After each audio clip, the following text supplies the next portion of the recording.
Le ciel s'assombrissait rapidement, et une atmosphère oppressante enveloppait le petit village côtier. Les habitants, habitués aux tempêtes fréquentes, avaient d'abord ignoré les premiers signes, pensant qu'il s'agissait d'un orage comme les autres. Mais cette fois, tout était différent. Le vent hurlait avec une force dévastatrice, et les vagues s'écrasaient sur les rives avec une violence rarement vue. Lucas, 14 ans, se tenait au milieu de ce chaos, agrippant le cerf-volant coloré de sa sœur. Ses cheveux noirs collés à son visage par la pluie battante, il luttait pour rester debout. Ce cerf-volant, qu'il avait souvent vu danser sous un ciel bleu, semblait déplacé dans cet enfer. Pourtant, Lucas s'y accrochait comme à une ancre, refusant de le lâcher. Le vent s'intensifia, arrachant des toits et projetant des débris dans toutes les directions. « Lucas, viens ici !» La voix paniquée de sa mère résonna au loin, mais il ne pouvait bouger, pétrifié par le bruit assourdissant de la tempête. L'eau commençait à inonder les ruelles, et les cris des habitants se mêlaient au grondement du tonnerre. Un éclair illumina brièvement la scène, des maisons s'effondraient, des arbres ployaient sous la force du vent, et Lucas, minuscule face à cette furie, restait figé. Puis une vague gigantesque s'abattit sur le rivage, et tout devint noir. Lucas ouvrit les yeux avec difficulté, la tête lourde et les muscles endoloris. Le silence qui l'entourait contrastait brutalement avec le vacarme de la veille. Il était allongé sur une plage jonchée de débris. L'air salé portait une odeur désagréable de bois pourri et d'eau stagnante. Il se redressa lentement, serrant toujours le cerf-volant contre lui. Le village, ou ce qu'il en restait, était méconnaissable. Les maisons autrefois alignées étaient maintenant des tas de gravats, et la mer semblait s'être emparée de tout ce qui avait de la valeur. « Papa ? Maman ?» Sa voix tremblait, mais seul le bruit des vagues lui répondit. Lucas se mit à fouiller frénétiquement les ruines, repoussant des planches et des meubles brisés. Chaque objet retrouvé, une photo en lambeaux, un jouet de son enfance, ravivait un mélange cruel d'espoir et de désespoir. Mais il ne trouva aucun signe de vie. Il s'effondra sur une poutre effondrée, les larmes coulant librement sur son visage. Son regard tomba sur le cerf-volant, sale et déchiré, mais miraculeusement intact. Il passa ses doigts sur le tissu, se souvenant de sa sœur, de ses éclats de rire lorsqu'elle l'aidait à le faire voler. Une scène lui revint en mémoire, un après-midi ensoleillé, sa sœur lançant le cerf-volant dans le ciel, riant et criant « Regarde, Lucas ! Le ciel est l'endroit où les rêves vivent. » Cette pensée fit monter une douleur insupportable dans sa poitrine. Il murmura à voix basse « Pourquoi moi ? Pourquoi suis-je encore là ?» Lucas inspira profondément, tentant de chasser les pensées sombres qui l'envahissaient. Il savait qu'il ne pouvait pas rester là, à se lamenter. Mais l'idée de ce qui l'attendait, seul dans un monde réduit en miettes, lui faisait peur. Il se releva avec difficulté, serrant le cerf-volant comme un talisman. Son regard se perdit dans l'horizon, où le soleil timide perçait les nuages sombres. « Que faire maintenant ?» murmura-t-il, sa voix se perdant dans le vent. Cette question, lourde et oppressante, était la seule chose qui résonnait dans son esprit. Mais une chose était certaine, il devait l'avancer, coûte que coûte, même sans savoir où cela le mènerait. Avec un dernier regard vers les ruines de son passé, Lucas tourna les talons et commença à marcher, le cerf-volant battant légèrement contre sa jambe, comme une promesse silencieuse que tout n'était pas encore perdu. Le soleil se levait timidement sur le village dévasté. Ce qui avait été autrefois un endroit vivant et animé n'était plus qu'un champ de ruines silencieuses. Les ruelles pavées, connues pour leurs marchés et rires, étaient maintenant ensevelies sous des débris. L'air, imprégné d'une odeur de sel, portait aussi une lourdeur, celle du deuil et de la perte. Les quelques survivants qui s'étaient rassemblés tentaient de s'organiser. Par petits groupes, ils fouillaient les décombres, cherchant des objets encore utilisables. Leurs gestes étaient lents, comme s'ils portaient le poids du monde sur leurs épaules. Des disputes éclataient parfois à propos de ressources, mais elles étaient vite étouffées par un désespoir plus grand, la conscience de leur fragilité. Lucas restait en retrait, observant à distance. Il s'abritait derrière un mur effondré, les yeux fixant les mouvements des adultes. Leur désespoir résonnait avec le sien, mais il n'osait pas s'approcher. La peur du rejet, ou pire, d'être exploité, le maintenait à l'écart. Son ventre gargouillait bruyamment, rappelant qu'il n'avait rien mangé depuis la tempête. Il se mit à fouiller les débris autour de lui, à la recherche de quelque chose, n'importe quoi. Ses mains tremblantes trouvèrent enfin un reste de pain rassis coincé sous une planche. Il le mangea avec précaution, savourant ce maigre répit. Alors qu'il continuait à chercher, ses yeux tombèrent sur une petite poupée de chiffon, coincée sous des gravats. L'objet semblait étrangement familier.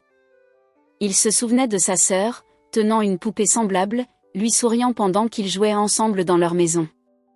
Un flot de souvenirs le submergea, le rire de sa sœur, les histoires que leur mère racontait avant de dormir, et la voix réconfortante de son père. Ces images, bien que réconfortantes, étaient aussi douloureuses. Lucas serra la poupée contre lui avant de la poser doucement. « Ils ne sont plus là, mais je dois continuer, » murmura-t-il, comme pour se convaincre. À la nuit tombée, Lucas trouva un abri temporaire sous une charpente effondrée. Le cerf-volant toujours à ses côtés, il regardait les étoiles, se demandant combien de temps il pourrait survivre seul. Mais malgré sa peur, une résolution naissait en lui. Il ne savait pas encore comment, mais il était déterminé à trouver un moyen de continuer, même dans ce monde brisé. Lucas errait près des quais abandonnés lorsqu'il aperçut un vieil homme assis sur un morceau de bois flotté. L'homme, la peau brunie par le soleil et le visage creusé par les années, observait l'horizon avec un mélange de résignation et de défiance. Une barque endommagée gisait à ses pieds. Lucas hésita, mais son ventre gargouillant le poussa à s'approcher. L'homme, Joachim, un ancien pêcheur, le remarqua et fronça les sourcils. « Que fais-tu ici, gamin ?» demanda-t-il d'un ton bourru. Lucas recula d'un pas, serrant le cerf-volant contre lui. « J'ai faim, murmura-t-il. Joachim grogna, fouillant dans son sac. Il en sortit un morceau de poisson séché et le tendit à contre-cœur. « Mange. Mais ne t'attends pas à plus. » Lucas attrapa la nourriture avec gratitude, ses mains tremblant. Joachim, malgré sa façade dure, ne détourna pas les yeux du garçon, intrigué par son silence obstiné et sa solitude apparente. Un peu plus tard, alors que Lucas aidait Joachim à trier des filets endommagés, une femme s'approcha. Clara, une jeune travailleuse humanitaire à la chevelure blonde et aux yeux clairs, portait un sac rempli de provisions. « Bonjour, monsieur. Et toi, petit? Tu es seul ?» demanda-t-elle doucement. Lucas baissa les yeux, mais Joachim répondit à sa place. « Il traîne ici depuis un moment. Mange peu, parle encore moins. » Clara, visiblement émue, posa un genou à terre pour être à hauteur de Lucas. « Tu n'as rien à craindre. Nous sommes ici pour aider. » Lucas hésita, tiraillé entre son besoin d'aide et sa peur des inconnus. Mais l'intensité bienveillante dans le regard de Clara lui fit baisser sa garde, ne serait-ce qu'un instant. À mesure que la journée avançait, un lien fragile se tissait entre Lucas, Joachim et Clara. Entre la dureté du vieil homme et la douceur de la jeune femme, Lucas sentait pour la première fois depuis la tempête une étincelle d'espoir. Peut-être n'était-il pas totalement seul après tout. La lumière dorée du crépuscule enveloppait le village, adoucissant pour un instant l'âpreté des ruines. Clara, occupée à distribuer les dernières provisions, remarqua Lucas, assis en silence près des décombres d'une maison. Il tenait son cerf-volant, les yeux fixés sur l'horizon comme pour échapper à la réalité qui l'entourait. Elle s'approcha doucement, tenant une assiette de soupe chaude. « Lucas, tu devrais venir au repas communautaire ce soir. Ça pourrait te faire du bien. » Lucas baissa les yeux vers son cerf-volant, évitant de croiser le regard de Clara. « Je n'ai pas besoin de ça, » répondit-il doucement, mais son ton trahissait son hésitation. Clara s'accroupit à côté de lui, gardant une distance respectueuse. « Je sais que c'est difficile, » murmura-t-elle. « Mais il y a des gens ici qui veulent t'aider. Et tu ne devrais pas avoir à tout porter tout seul. » Lucas resta silencieux un moment, puis hocha timidement la tête. Le repas communautaire avait lieu dans ce qui restait de la place centrale du village. Une grande table improvisée, faite de planches récupérées, était entourée des survivants qui partageaient nourriture et histoire. L'atmosphère était étrange, un mélange d'espoir fragile et de fatigue palpable. Clara guida Lucas vers une place vide. Au début, il hésita, mal à l'aise sous les regards des autres. Mais une femme âgée lui tendit une assiette de soupe avec un sourire chaleureux. Tiens, mon garçon. Mange, ça te fera du bien. Lucas accepta, murmurant un « merci » presque inaudible. Il goûta la soupe, et bien que le goût soit simple, elle lui apporta un réconfort qu'il n'avait pas ressenti depuis des jours. Cependant, cette chaleur fut de courte durée. L'agitation de la foule et les conversations bruyantes devinrent rapidement oppressantes. Lucas se leva discrètement et quitta la table, retournant à son coin isolé près des quais. Joachim, qui avait observé la scène de loin, croisa les bras et grogna avec ironie. « Les biens, notre loup solitaire a encore pris la fuite. » Ces mots, bien que sarcastiques, atteignirent Lucas. Il serra son cerf-volant contre lui, sentant une pointe de colère et de tristesse mélangée. Clara, témoin de la scène, lança un regard réprobateur à Joachim, mais celui-ci haussa les épaules, indifférent. Lucas, quant à lui, s'installa sous un abri de fortune, fixant les étoiles avec un mélange de solitude et de résilience. Lucas se tenait sur les rochers, une canne à pêche cassée entre les mains. Il savait peu de choses sur la pêche, mais l'idée d'essayer lui donnait une distraction bienvenue. Ses efforts maladroits attirèrent rapidement l'attention de Joachim, qui s'approcha en grognant. « Tu comptes attraper quoi avec ça ? Des algues ?» lança-t-il en croisant les bras. Lucas rougit mais ne répondit pas, concentré sur son piètre équipement. Joachim soupira profondément, malgré lui, s'agenouilla pour inspecter la canne. « Laisse-moi faire. » Le vieil homme montra à Lucas comment attacher correctement l'appât et où lancer la ligne. Il grogna des instructions, mélange de patience et d'exaspération, tandis que Lucas écoutait attentivement, notant chaque détail. Après plusieurs tentatives infructueuses, Lucas sentit enfin une tension sur la ligne. Joachim, le regard brillant d'une fierté mal dissimulée, murmura « Tire doucement, ne le perds pas ». Quand ils remontèrent un petit poisson argenté, Lucas sentit un sourire se dessiner sur ses lèvres pour la première fois depuis la tempête. Joachim, observant cela, hocha la tête avec satisfaction. « Pas mal, gamin. Mais ne t'attends pas à ce que je t'apprenne tous mes secrets. » Leurs interactions étaient marquées par une subtilité, un mélange de sarcasme et de complicité naissante. Lucas, bien que prudent, commençait à apprécier la présence bourrue du vieil homme. Cependant, cette lueur d'espoir était tempérée par la tension croissante dans le village. Les rations de secours s'amenuisaient, et des disputes éclataient fréquemment.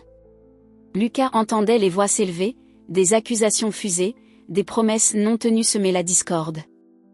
Il observait ces scènes avec un malaise grandissant, sentant que la fragilité de leur monde menaçait de se briser à tout moment. Tandis que la nuit tombait, Lucas tenait fermement son cerf-volant et jetait un regard inquiet vers les étoiles, se demandant combien de temps encore il pourrait naviguer dans cette tempête d'incertitude. Le vent soufflait doucement ce matin-là, balayant les ruines du village avec une brise apaisante, comme pour effacer les souvenirs de la tempête. Lucas, debout sur une colline surplombant la mer, tenait son cerf-volant. Il semblait hésitant, comme s'il n'était pas sûr de vouloir le lancer. Clara, qui l'avait suivi à distance, observa la scène en silence. Le cerf-volant, bien que déchiré et terni, semblait encore vibrant, un écho des jours passés. Finalement, elle s'approcha doucement, veillant à ne pas le surprendre. « Tu veux de l'aide ?» demanda-t-elle doucement, un sourire encourageant sur les lèvres. Lucas sursauta légèrement avant de se retourner. « Non, je sais comment le faire voler », répondit-il d'une voix basse, ses mains serrant la ficelle. Clara resta à ses côtés, levant les yeux vers le ciel. « Il est important pour toi, n'est-ce pas ?» Lucas hésita, mais finit par hocher la tête. C'était celui de ma sœur. Elle l'aimait. Clara sentit une vague d'émotion en entendant ces mots. Elle devait être spéciale. Lucas garda les yeux fixés sur le cerf-volant. Elle disait que le ciel était un endroit où les rêves pouvaient vivre. Maintenant, c'est tout ce qui me reste d'elle. Clara, touchée par sa confession, posa une main légère sur son épaule. Parfois, garder quelque chose qui nous rappelle les personnes qu'on aime peut nous aider à avancer. Mais tu n'as pas à porter tout cela seul. Tu peux partager ce poids, Lucas.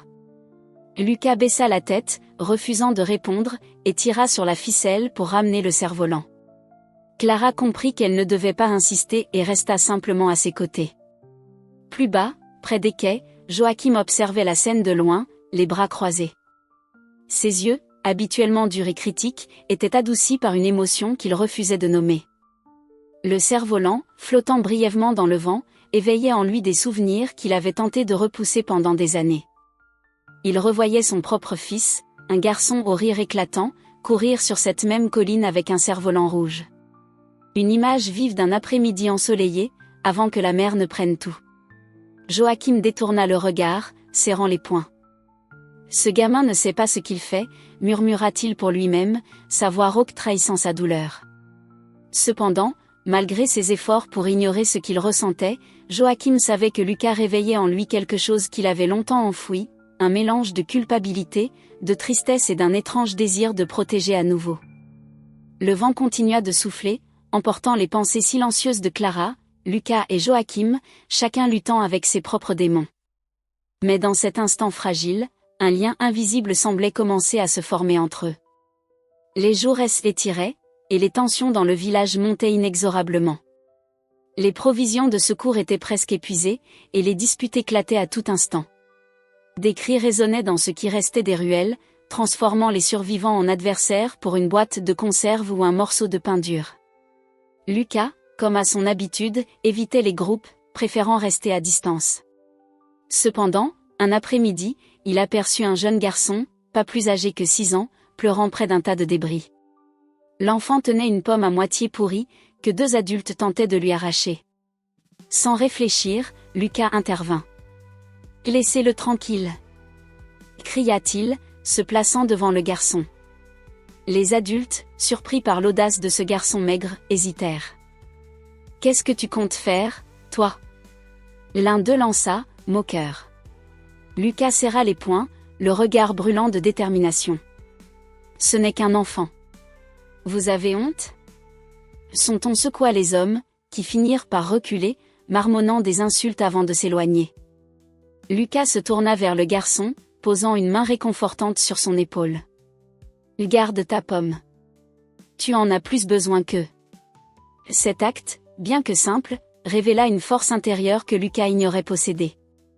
Tandis qu'il s'éloignait, tenant le garçon par la main, il sentit un regard familier le suivre.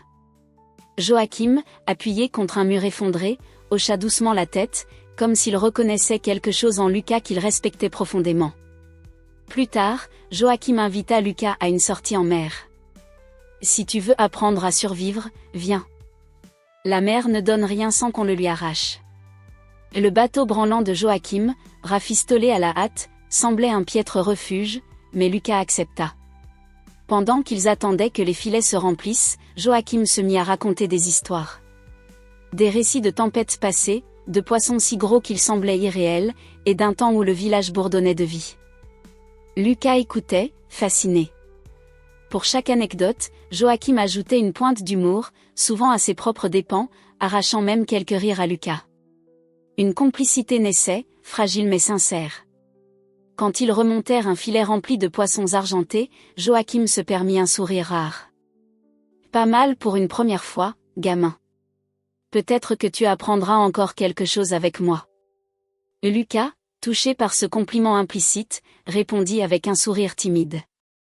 Le soleil déclinait sur le village en reconstruction, projetant des ombres longues et vacillantes sur les ruines.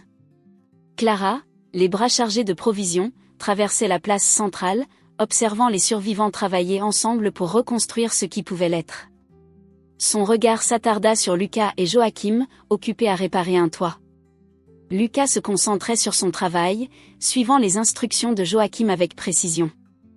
Le vieil homme, toujours bourru, ne manquait pas une occasion de faire un commentaire sarcastique.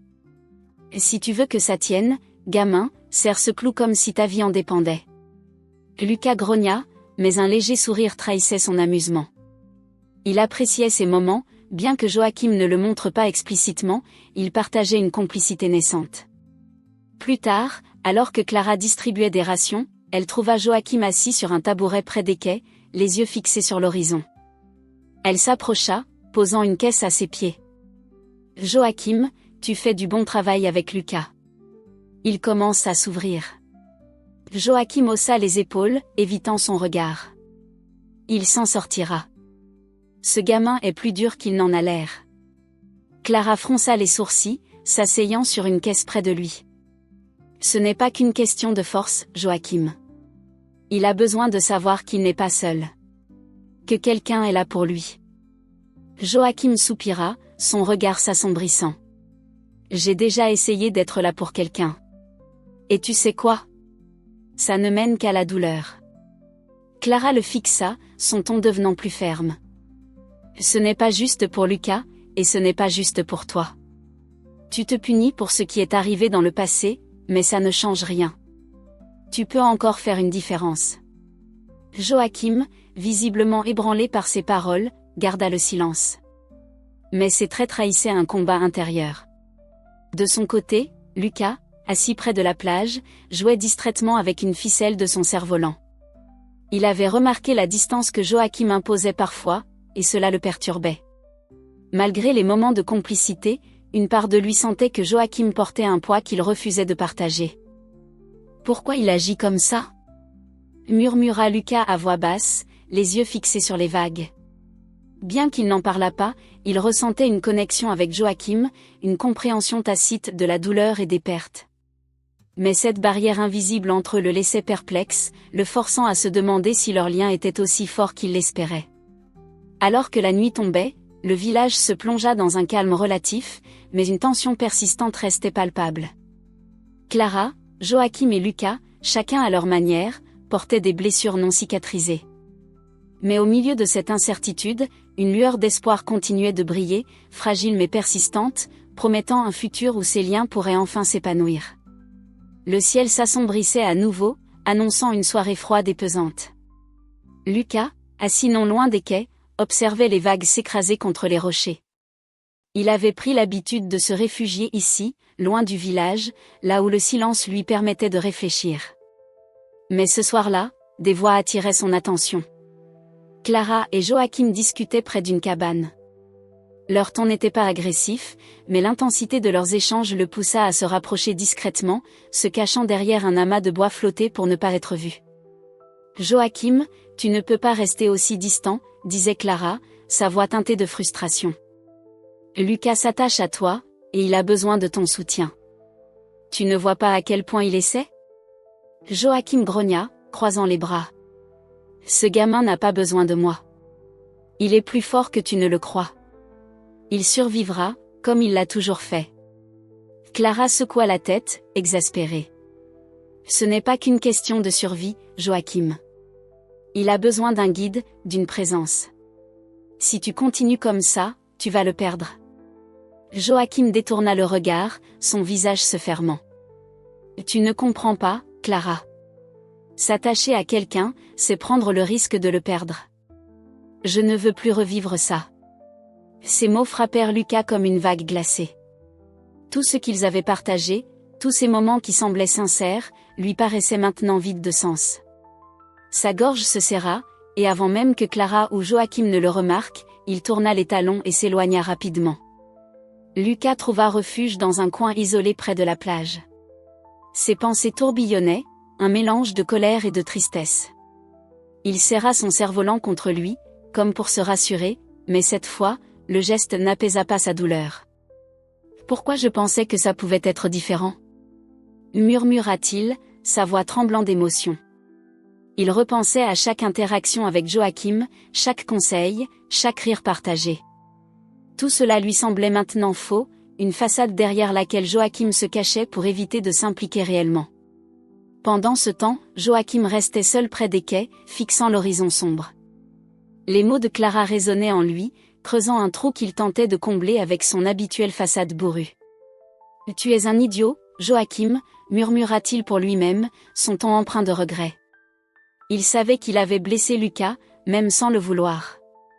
Mais derrière sa réticence à s'excuser, il y avait une peur qu'il ne pouvait ignorer, celle de s'ouvrir à nouveau, de s'attacher, et de perdre encore. Mais cette fois, une petite voix en lui murmurait que peut-être, juste peut-être, il valait la peine de prendre ce risque. Le vent soufflait fort ce soir-là, apportant une fraîcheur coupante qui semblait accentuer la tension dans le village. Lucas, le cœur lourd après avoir entendu la conversation entre Clara et Joachim, s'était isolé. Assis sur une pierre près de la plage, il contemplait les vagues sombres, son cerf-volant posé à ses pieds. « Je ne peux pas rester ici », murmura-t-il pour lui-même. « Je ne suis qu'un poids pour eux. » Cette pensée, bien qu'amère, le hantait depuis des jours. Joachim semblait indifférent, et même Clara, avec toute sa gentillesse, ne pouvait combler ce vide qui le rongeait. Lucas se leva brusquement, serrant son cerf-volant contre lui. Il prit une décision, il partirait. Peu importait où. Clara, de son côté, continuait à organiser les efforts de reconstruction avec les autres villageois. Mais son esprit revenait constamment à Lucas. Elle sentait qu'il se renfermait à nouveau, et cela l'inquiétait. Ne voyant plus le garçon nulle part, elle se dirigea vers les quais et trouva Joachim, occupé à réparer un filet de pêche. « Joachim, as-tu vu Lucas ?» demanda-t-elle, son ton teinté d'urgence. Joachim haussa les épaules sans lever les yeux. « Il est probablement dans un de ses coins.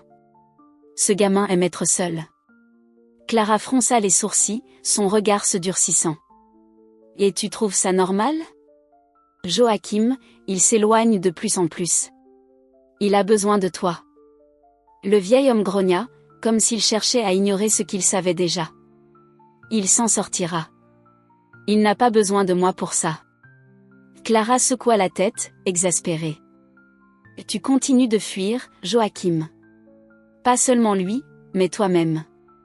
Tu sais ce que c'est que de perdre quelqu'un, alors pourquoi ne pas l'aider à ne pas se perdre complètement ?»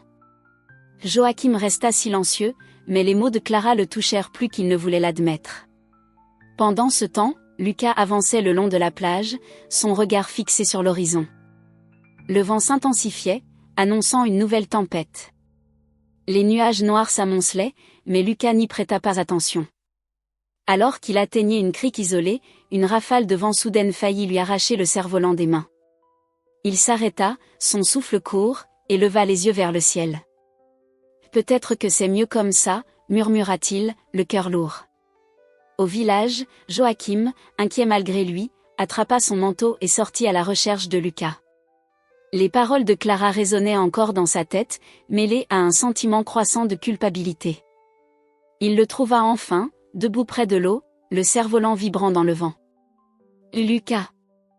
cria-t-il, sa voix portée par le rugissement des vagues. Lucas se retourna, surpris, mais son visage se ferma rapidement.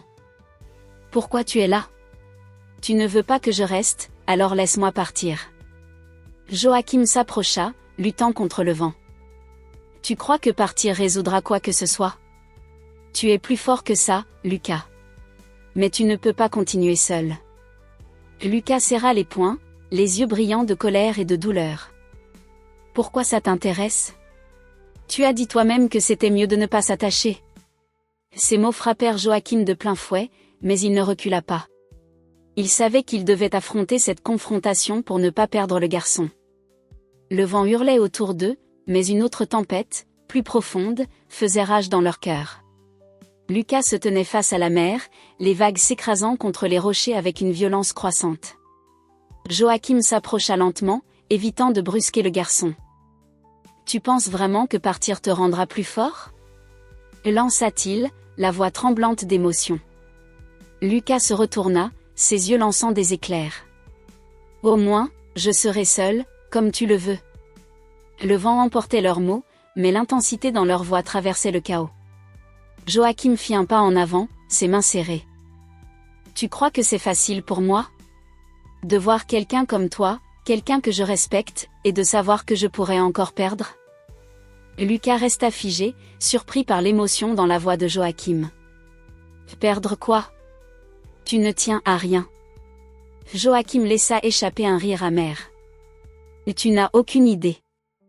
J'ai perdu ma femme, mon fils, tous ceux que j'aimais. Chaque fois, j'ai cru que je ne m'en remettrais pas.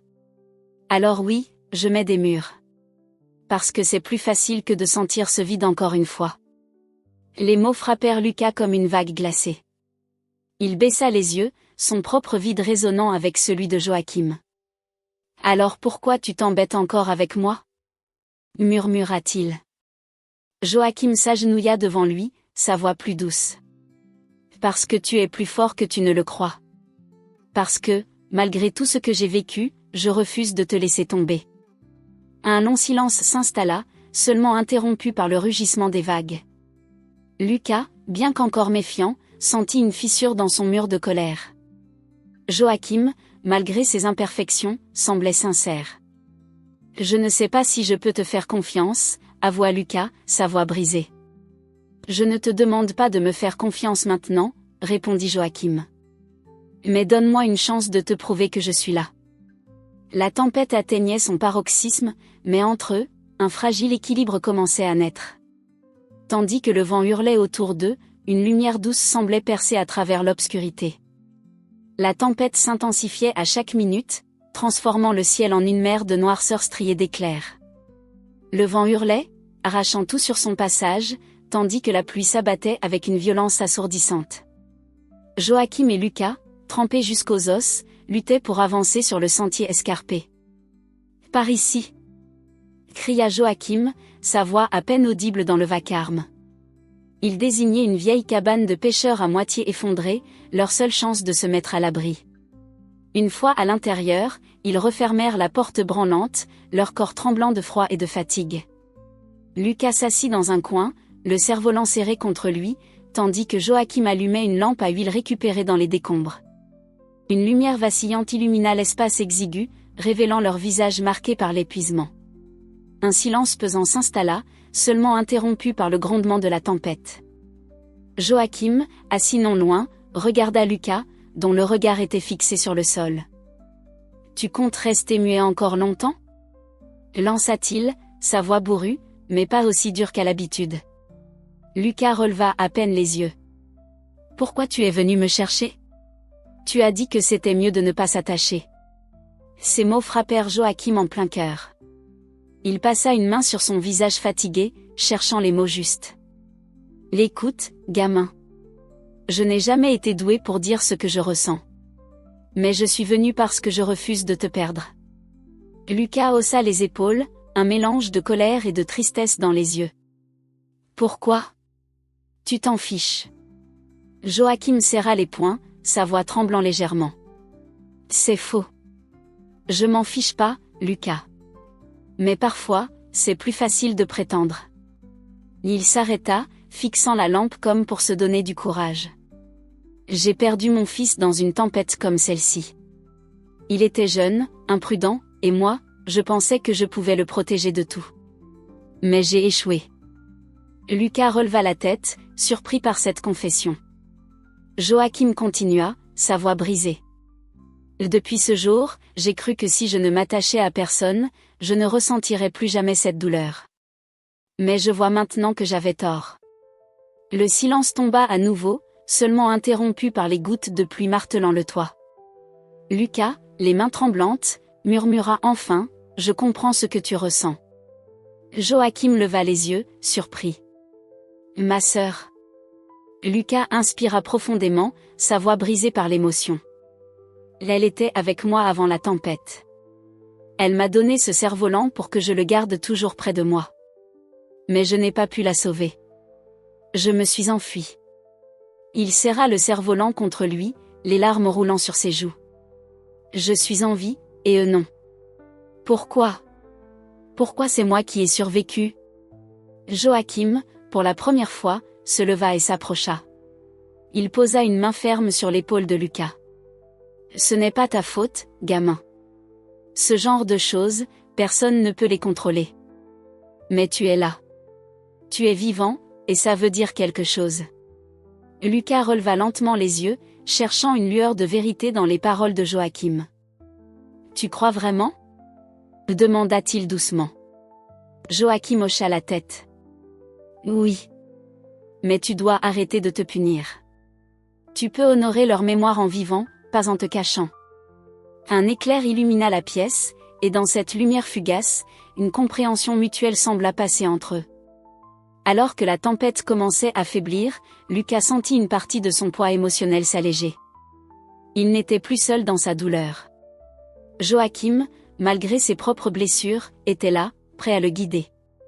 Ils restèrent assis côte à côte, écoutant le vent se calmer, chacun trouvant un semblant de paix au milieu du chaos.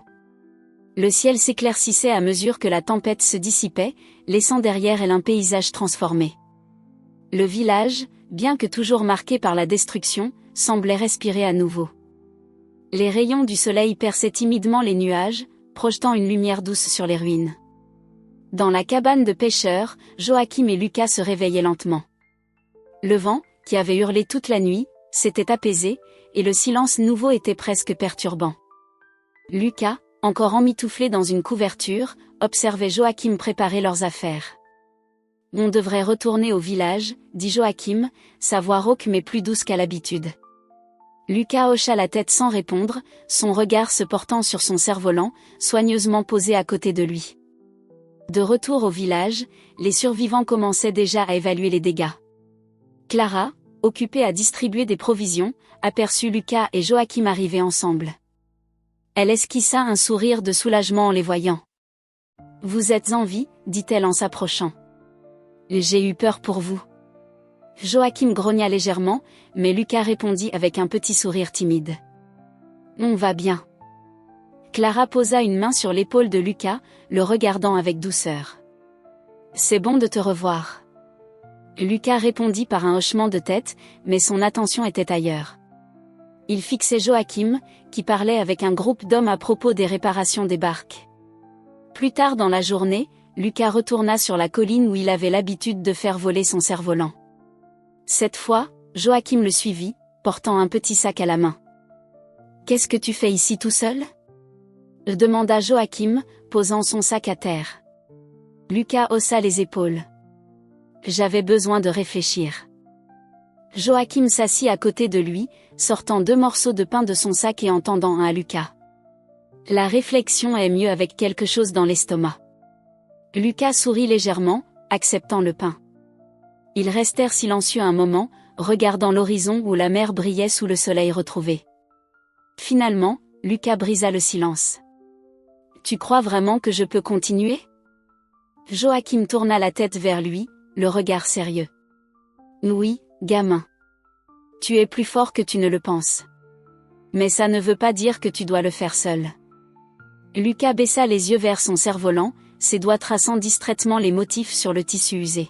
« Ce cerf-volant, c'est tout ce qui me reste d'eux. » Joachim hocha lentement la tête. « Je sais. Mais parfois, partager ce qu'on garde le plus proche de nous peut nous aider à avancer. » Lucas resta silencieux, réfléchissant aux paroles de Joachim. Puis, dans un geste hésitant mais significatif, il tendit le cerf-volant à Joachim. Le vieil homme, surpris, accepta l'objet avec précaution, comme s'il tenait quelque chose de fragile et précieux. Il leva les yeux vers Lucas, un mélange de respect et de gratitude dans le regard. « Tu es sûr ?» demanda-t-il doucement. Lucas hocha la tête, un sourire timide sur les lèvres. « Oui. Je veux que tu le tiennes. Pour que tu saches que je te fais confiance. » Joachim serra le cerf-volant dans ses mains, ému. « Merci, gamin. Je ne te décevrai pas. » Ensemble, ils firent voler le cerf-volant, le regardant s'élever dans le ciel avec une grâce inattendue. Les couleurs délavées dansaient dans le vent, symbolisant à la fois la résilience et l'espoir. Pour Lucas, c'était plus qu'un jeu. C'était un nouveau départ, une manière de laisser son passé trouver sa place tout en avançant vers l'avenir. Joachim, en tenant la ficelle, sentit une connexion profonde se former entre eux. Ce n'était plus seulement un mentor et un élève, c'étaient 2 âmes abîmées qui apprenaient à guérir ensemble. Alors que le soleil déclinait, peignant le ciel de teintes dorées, ils restèrent là, côte à côte, savourant la paix retrouvée.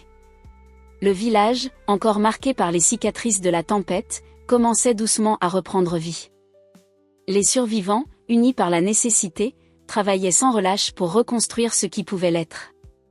Le bruit des marteaux, des scies et des conversations discrètes remplissait l'air, créant une symphonie laborieuse d'espoir et de résilience.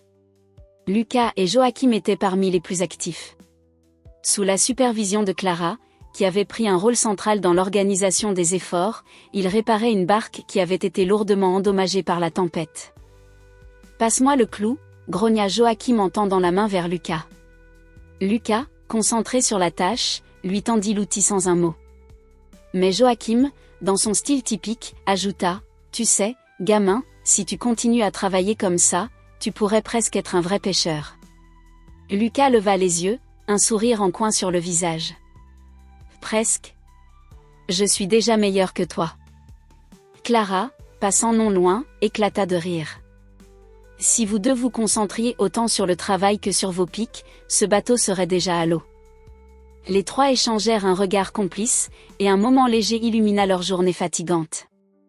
Entre deux tâches, Lucas prenait parfois un moment pour observer les autres survivants.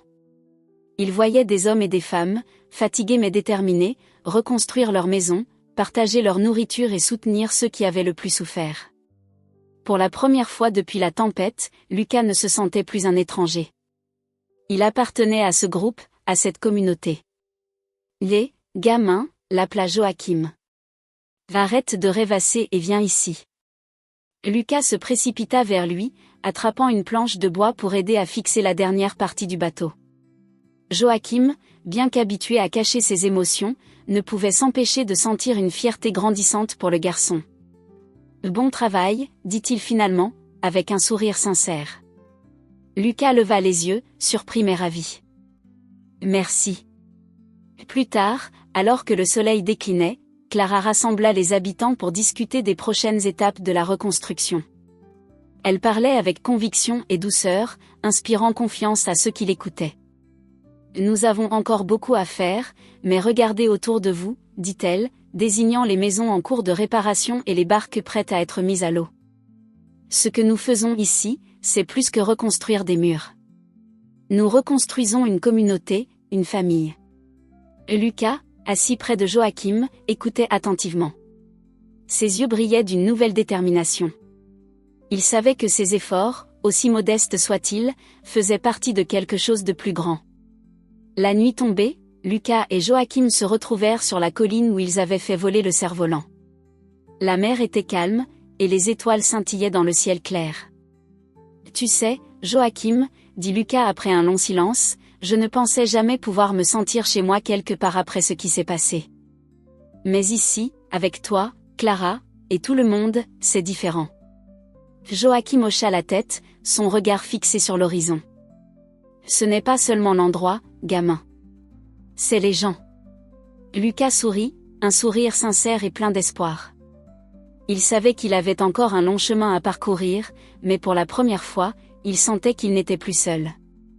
Alors qu'ils redescendaient vers le village, ils passèrent devant les autres habitants, qui continuaient à travailler même tard dans la nuit. Lucas s'arrêta un instant, observant les visages fatigués mais déterminés. « On va y arriver », murmura-t-il. « Oui », répondit Joachim. « Mais seulement si on travaille ensemble. » Lucas acquiesça, et dans son esprit, il ne restait plus de doute, il était prêt à faire partie de cette communauté, à reconstruire non seulement le village, mais aussi lui-même.